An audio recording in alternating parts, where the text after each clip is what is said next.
Well, hello, good afternoon.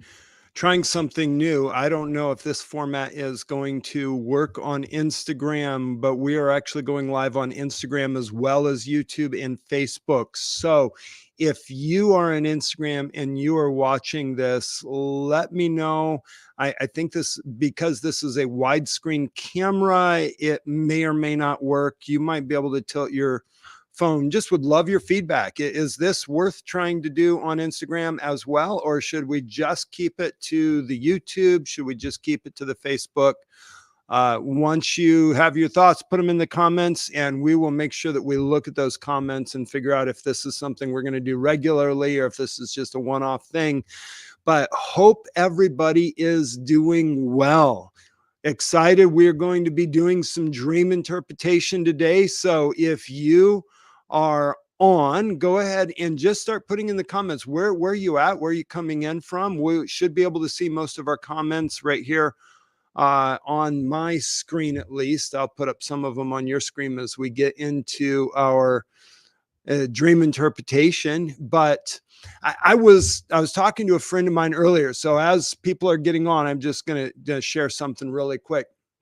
I was talking to somebody earlier and just talking about some of the things that we're doing here at Streams, and just kind of the three main ways that we help people and provide resources. Like we're a ministry that is here to help people hear God better. We're an equipping ministry, so we want to get resources into the hands of people and really help people to develop a lifestyle of hearing from God on a regular basis. And so we've got kind of three main emphasis that we have right now.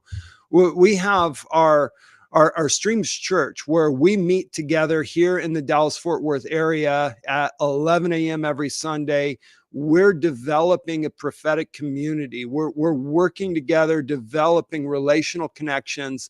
And how can we hear God together? How can we recognize what it is that God is doing? How can we give an opportunity for people to grow in their prophetic gifting, practice their prophetic gifting, and training and equipping people in dream interpretation, etc. So we're doing that as a church community, that we do that on a weekly basis. So that's one of the ways that we're doing that.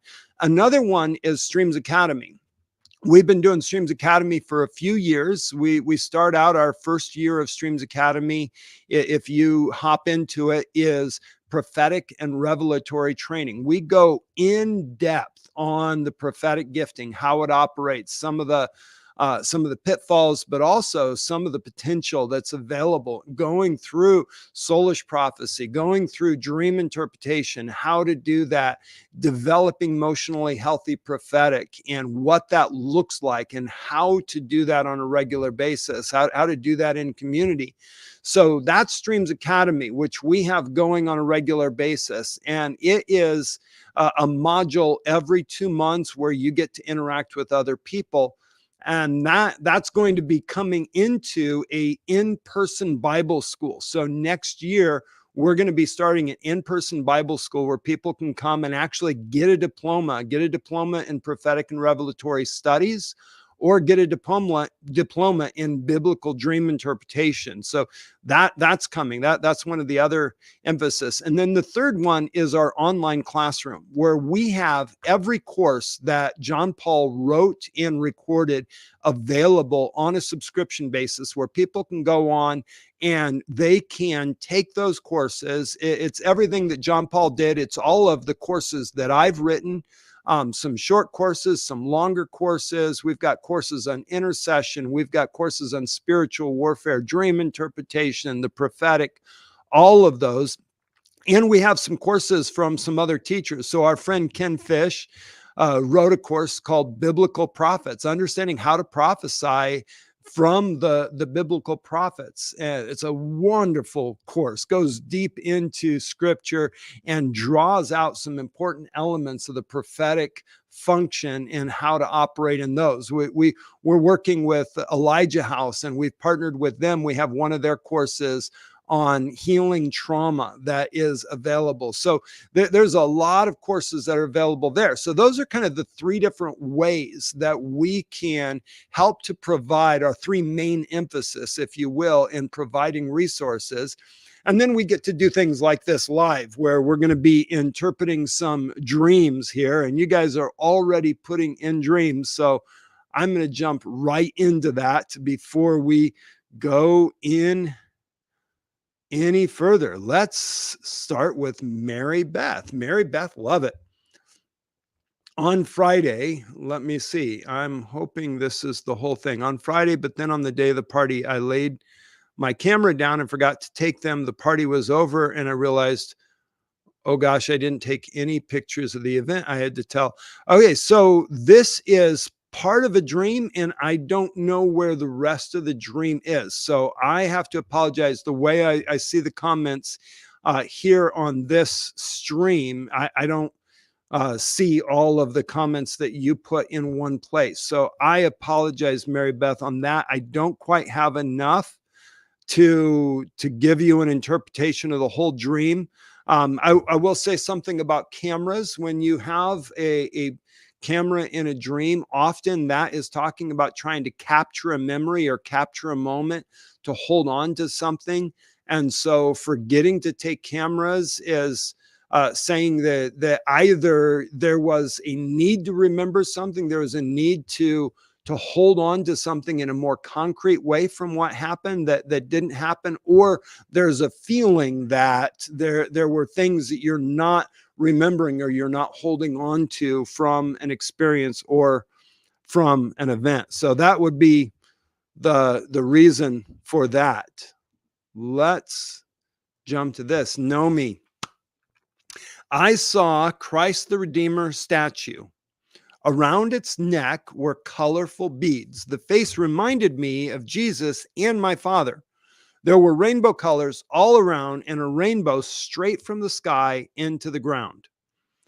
Okay, so Nomi, I'm not sure if you are Brazilian, if that's part of your history, part of your lineage or not. But the Christ the Redeemer statue, very particular that is there, but it represents Christ being the Redeemer, the one that buys back, the one that purchases us from the grasp of sin. So it's a reminder of the saving work of Jesus Christ.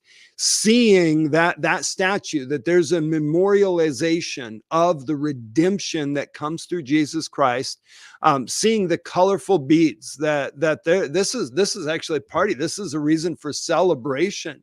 That that statue in itself is very plain. It's made out of stone and it's a beautiful statue, but it's not painted with all the different colors. But it's a reminder that this is not a drab thing, that the redemption that Jesus purchased is actually a celebratory thing. It's a beautiful thing. And then the face reminded you of Jesus and your Father, that this is an inheritance. There's something about an inheritance for your family that's related to this. And then the rainbow colors all around and a rainbow straight from the sky into the ground. Well, you've got two different things. The rainbow all around, that picture is the concept out of Revelation. I think it's chapter 4, where John goes into heaven and he sees the throne of God, and there's a rainbow all around the throne of God. And the rainbow is a sign of the covenant that God made with Noah, that he would not destroy the earth through a flood again. So that promise of God having brought judgment and the promise of a redemption, that he held a people, Noah and his family that were in the ark, that they were saved, that there will always be a remnant. And that reminder that it's not going to be the same. It's not going to be through a flood that's going to leave the earth here. Actually, Peter tells us that the next time around, that it's going to be a fire that completely consumes the earth. And there's going to be a new heavens and a new earth that comes out of that.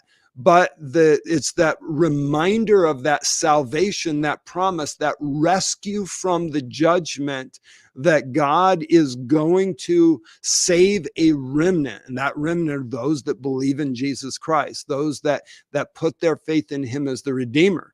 So this is a beautiful thing. This is a beautiful truth. It's a covenant that comes from heaven and has touched the earth, and it is a covenant that is over your family, that there are in your family, there are those that Jesus has called and transformed, redeemed.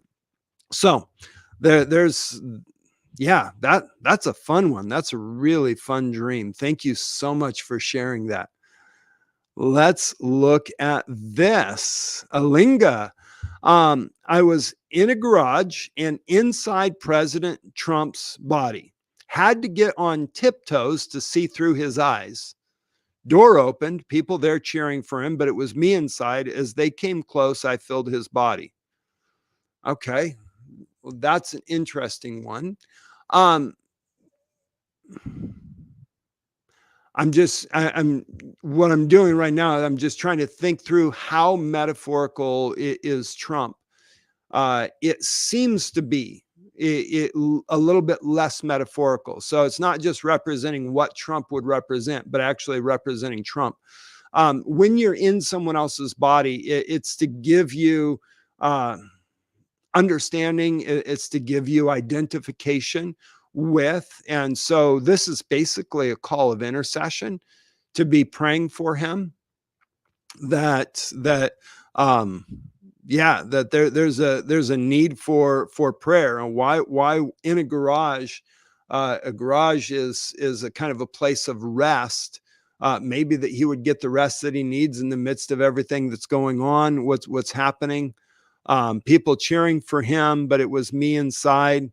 um you know I don't know if there's anything to that. I mean, that would not be an unusual thing to happen for him when he goes into public places that people would normally be cheering for him. So maybe that's just in the season where he's really in this public stage, just praying for him, filling him. Um, I'm not sure why I filled his body. Is there like maybe there's a need to fill up the intercession for him? um I don't feel like I'm really getting revelation on this. It kind of makes sense, and I can see the metaphor in it, but I'm not sure that I'm getting like that that witness of the spirit, like this is exactly what it means. Like those, everything that I said, it makes sense to me, but it also feels like it just makes sense to me. It doesn't feel like it's necessarily revelation. So I mean, there's definitely enough there to be praying for President Trump, but I feel like there might be more to it, and I don't have that revelation. So, um, yeah, I'm I'm just going to leave that one lay then, because I don't know what else to do with it than that. So hopefully that was enough to get you going in the right direction, and it will be helpful. Uh, let's grab this one. Oh, Tucker. Since childhood, people in white lab coats floated down from attic looking for me for years. I'd close my eyes and become invisible. When eyes closed, no longer invisible, I went outside and flew to get away. Okay, white lab coats. Why white lab coats? What does that represent? Does that represent a sterile environment? Does that represent um, medicine? Does is it what's that? There's an old song, "The Little White Men in the Little White Coats are coming to take me away." Is there something about a mental thing that is going on? Not necessarily that you have a mental thing, but that's what this is related to. Let's go to the rest of it and then see how it fits together as we look at it. So the attic. You've got a couple things. Attic is a place where you store stuff that you're not necessarily going to need right away, but you don't want to get rid of. So it can talk about history. It can also talk about the mind, the thinking, the process that's there. Closing your eyes and becoming invisible. So this whole thing, I mean, so number one, this is not a dream that God gave you. This is it's either a soul dream or it's a fear dream. It doesn't quite, I don't feel all the intimidation. I don't feel that fear that would come from like a demonic dream that was trying to bring fear. It doesn't feel good, but it also doesn't feel like that sense of intimidation in the dream. It actually kind of feels sterile, funny enough, the white lab coats. But so it does feel like it's more of a soul dream than necessarily from the enemy. Um, I'm just praying really quick, so I'm trying to get some revelation to because I'm still trying to sort out the white lab coats. Uh,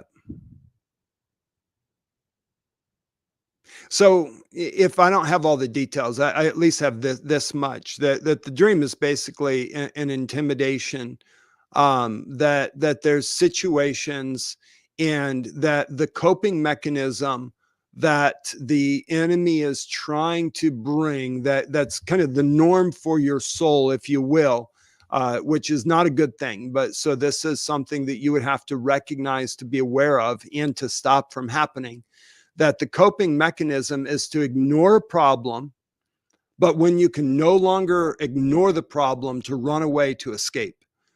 And so this is a dream that's showing you something that was formed in your soul, probably from a very early age. So this is a coping mechanism that was developed through situations. And this is one of those examples of a dream that's showing a place where inner healing can really help. Because if you can bring healing to those areas, then those two coping mechanisms are not going to be there.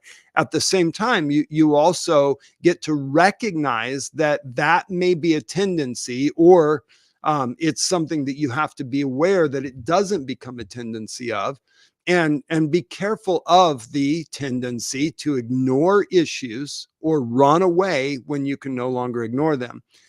So yeah, that is yeah, it's fun seeing the different types of dreams that there are, because there's dreams that come from the Lord that have messages like this is what's going to happen, or this is how the Lord sees this, or this is a message, it's a word of knowledge, it's a prophecy, it's a calling. Like there's those kinds of dreams. Then you have the dreams from the enemy, the nightmares, or just the fear dreams that are trying to um, get us to respond in the wrong way.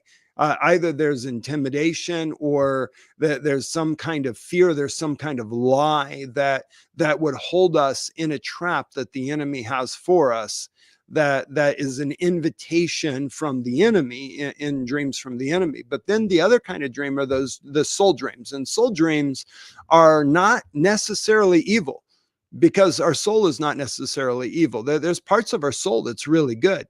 The question is, does it agree with God or not? Because there's parts of our soul, if we know the Lord, that does agree with the Lord. And when that part of our soul gives us a dream, it's going to be a good and a positive thing, and that's fine. Sometimes it's just information. It's just letting us know, like, this is what's going on. And then we have to take a look at it. Well, is that what God would want, or is that not what God would want? So like this dream, as an example, this is a beautiful example of a dream where it's just giving information. Like, this is a tendency that was established from a very early age. Now we have that information. Okay, so now, God, what are you saying about that? Because it's not God saying that. So now we need to know what God does say about it. It's actually, this is seeing that this is what's going on in the soul, but what is the Lord's response? And so looking at that dynamic, does that sound like the Lord? No, it doesn't sound like the Lord to ignore or to flee from things that are, issues, especially issues from the past, uh, that there's something there for that there's a response that we can then bring what we know about the ways of the Lord and what we know about Scripture to bear on those things, and we make a right response. And then sometimes there are parts of our soul that are broken, that are actually in rebellion, and those are those things that now it's realizing it's not just something to avoid or to be careful of. This is something we need to repent of. So all of those can be in soul dreams. So recognizing the source of the dream is the first step. And then what do you do with it? Every dream, what you want to do is you want to go back to the Lord and ask the Lord, okay, so what do I do with this? Now that I've had this dream, what are you saying about it? Revelation is intended to start a conversation, not end a conversation. It's an invitation for us to have a conversation with God. God's speaking to us. When he gives you a dream, he's not giving you a dream so that he doesn't have to talk to you. He's giving you a dream because you're going to have to talk to him to figure out what the dream means, because you don't understand the dream. So there's this invitation into an engagement. And well, Lord, is this what you're saying? How do you think about this? What do you want to speak about this situation? And going through that can be very, very helpful. All right, let's do another one. Is it Tayane or Tayane? Not sure the right pronunciation of your name. I apologize if I completely ruined it. So, in the sidewalk, watching cars running at alarming pace and hitting each other on a clean road. At the opposite sidewalk, there's a person to whom I ask why it's happening. His complicated answer ends by words 911 or 911. That looks like 911 because there's a space between the 9 and the 1, but not a space between the two ones. Ends by words 911. Okay. So noticing cars that are driving really fast and just hitting one another, hurting one another. But there's nothing in the road that would seem to be causing this. Like, the road looks clean. So what's actually causing this? What's happening? Someone else that is on the other sidewalk, so also observing this, gives a very complicated answer, but it ends with the words 9/11.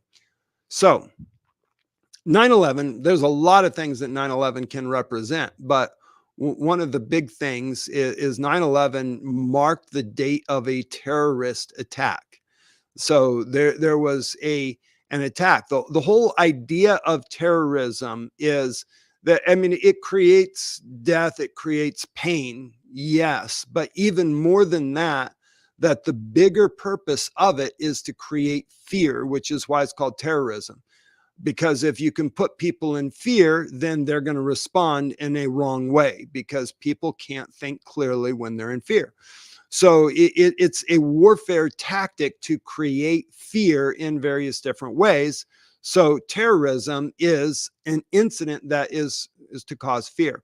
So basically what you're seeing is that there are people that are going about life and they're just rushing through life, and they keep on having conflicts with other people, crashes, hitting one another. So this is interpersonal conflicts. Now, maybe this is at your workplace, maybe this is just a general in life, but the theme is seeing people that are moving too fast, trying to do too much, that are in conflict with one another. And you're being shown that the reason for that is the fear in their life. That fear has driven them to where they're at right now. So it's not necessarily that the environment that they're in the moment is causing the issue, as much as it is fear that stems from the past. So that's what that's talking about. Now, the question is that a general thing that you need to realize, because you're going to be helping people to get out of fear? Is that specific? Is there a specific situation that maybe this is about your work? Like, why was it cars and not just people that were jostling one another?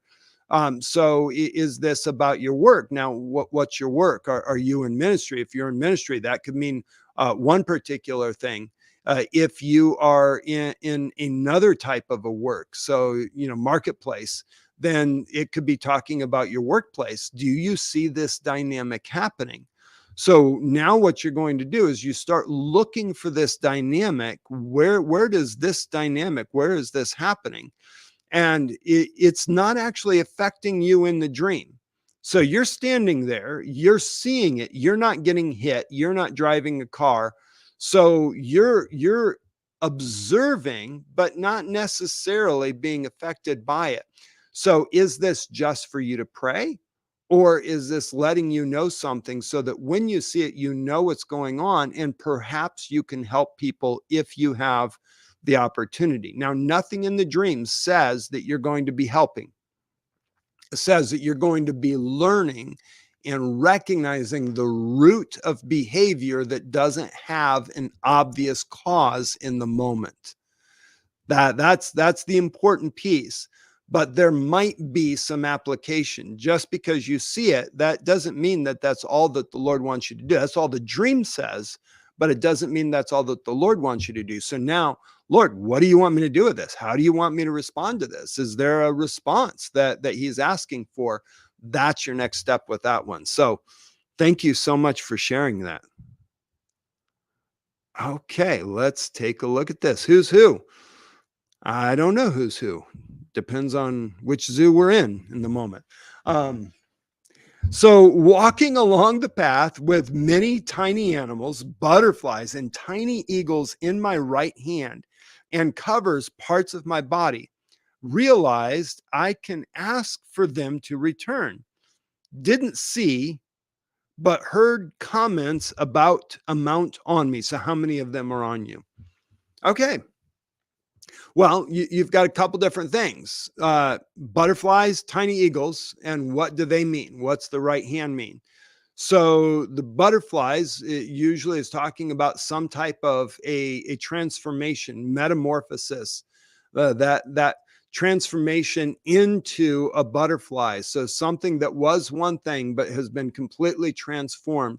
So usually this is a picture of transformation that comes from the Lord. So butterflies, tiny eagles. Eagles can often represent prophetic gifting. So a lot of tiny eagles is saying that there's prophetic interaction. Maybe it's prophetic people. Right hand is what you have faith for. So it seems to be saying something about the calling or the gifting or the ability that you have in your life to help people with transformation and help people with prophetic understanding to be able to see into the situation. And this is something that is going to be there's going to be a lot of it happening as you go along the path of your life. And you can actually ask for them to return. Like when you realize that you have need of this, you can ask for it. You're being given permission to ask for those things. Now, transformation and prophetic coming together. The most practical, I'm not sure practical is the right word. The most common way that those two things come together is in good heart healing models.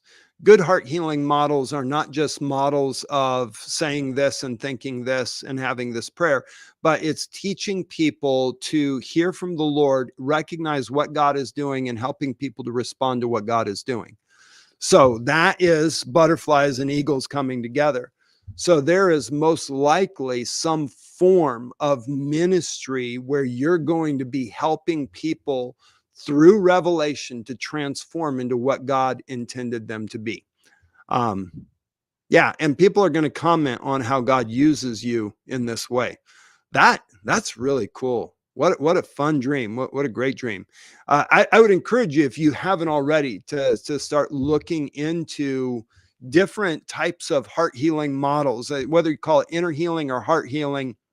The idea is that it's the transformation that comes through Jesus. It's not therapy and it's not counseling. That this is a sanctification process that comes from the Lord. That dream is an invitation to that. There's a lot of great resources. There's so many good ministries. And one of the projects I actually got to be a part of might be of interest to you is this whole thing of uh, well, we call it Transformation Alliance, but we wrote a book called The Streams of Healing. I lost the name of it. Streams of Healing. And we had many of the major inner healing, heart healing ministries in the United States that came together and each wrote a chapter that talked about their model of inner healing transformation, what it was, what's the core components of it, what's the core understandings that undergird it, and what are some testimonies of how it's helped people's lives. And so we had so Donna De Silva from Bethel Church. She was one that wrote one of the chapters. Father Andrew, well, he's now Bishop Andrew Miller, that started Heart Sync, developed Heart Sync. He wrote one of the chapters. Dr. Carl Lehman, who developed the Emmanuel approach, he wrote one of the chapters. Elijah House, which was a ministry that was started by John and Paula Sanford, which they had passed away, obviously, by the time we had written this. So the current leader of Elijah House had written a chapter. We have that chapter in there. We have Thrive Today, the Corsies that wrote a chapter in there. Oh, I know I'm missing Restoring the Foundations. So Lee and Cindy Whitman wrote a chapter on there. There's more, and I can't remember them right offhand. But that was put together by my friends Melinda and Kathy, who have a face-to-face ministries that really operate in inner healing. And I actually, one of the other chapters was I wrote a chapter on there about how the prophetic can help to heal hearts. It's just a great resource to have all of these different inner healing models available. You can get a high level view of them, where you can just get an idea of those different models and see which one that the Lord would highlight to you, because different people are going to be helped by different models, and some people are going to feel more connected to whichever one that you feel the most connected to. That's the one that you would most likely be the most effective in using to help other people. So if you look through those, you start to get a feel for what's available, and it gives you a rather broad spectrum. There's so many similarities, but there's also differences in each one of them, and they have different tools, and those tools are useful for different situations and for different people. There's no one tool that's the right tool for everyone, or else there wouldn't be so many different ministries. But there's a lot of different tools, and they can all be helpful to different people at different times. They all have things that could help anybody, but they have particular things that are going to really help some people. And when you find the one that's going to be the most helpful for you, you'll find the greatest levels of transformation, but also you'll find out how you can begin to minister to others. I think I've received ministry from almost all of those models. I've done some Emmanuel prayer, but I actually haven't received ministry using the Emmanuel approach by Dr. Carl Lehman. But almost all of the others I've actually received and found great benefit from. So, my heart is like, I just want it all. Anything that's going to help me continue to grow and continue to get my heart healed and mature in my capacity to love other people. I want it, and I'm going to pursue it no matter what. So that's I go for all of them. Okay, let's do another dream. Chandria, my sister-in-law visits me because I wasn't feeling well. She brings me black flowers called Providence Uix. My deceased aunt, which is her mother, is with her. The flowers reminded me of enchanted flowers. Okay, so you got two different things. One, black flowers. In general, things like black flowers is going to have a negative connotation. It's possible for them to have a positive connotation. But that color black generally has a negative connotation because of darkness, the powers of darkness, the prince of darkness. Like there's a few different things that all point towards that being a negative thing. But then you have the reminded me of enchanted flowers. So that thought in your dream, oh, enchantment. Enchantment is not good. Like there's some kind of witchcraft, is some type of occult activity. Um, Now you're being visited because you're not feeling well. So my sister-in-law visits me, my deceased aunt, her mother. So sister-in-law, but it was your aunt. That was her mom. So is it, yeah, just curious how that works. Is that through your husband? However that works. It's showing that in that generational line that's being represented, that there's some kind of occult activity, and you're starting to realize it. It's not saying that that particular person necessarily. Now, if the Lord speaks that, or if there's reason for you to believe that, you may have some natural knowledge that there is, but that there's something in that generational line. And her mother being deceased, is that's why I'm saying generational line. It's not necessarily about that person. It's just showing what's in the generational line, and that it wasn't just about one person, that it was a generational line. So you have at least two generations that's being represented. So because of that, you're recognizing this.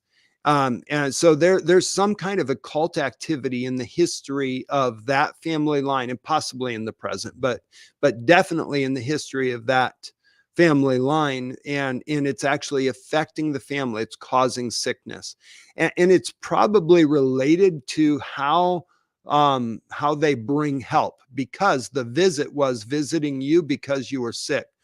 So, you bring flowers to somebody that's sick to help them feel better, to brighten up their day. Well, this is, dark flowers don't brighten up the day, don't make you feel better. So there's something about the way that they would help people feel better, that was connected to that occult activity. Uh, Maybe that is going to witch doctors. Maybe that is some kinds of spell, or what they call augurism, which is, using items as divination to figure out what's going on, or what's affecting someone, or why things are happening. These are illegal access into the spiritual realm.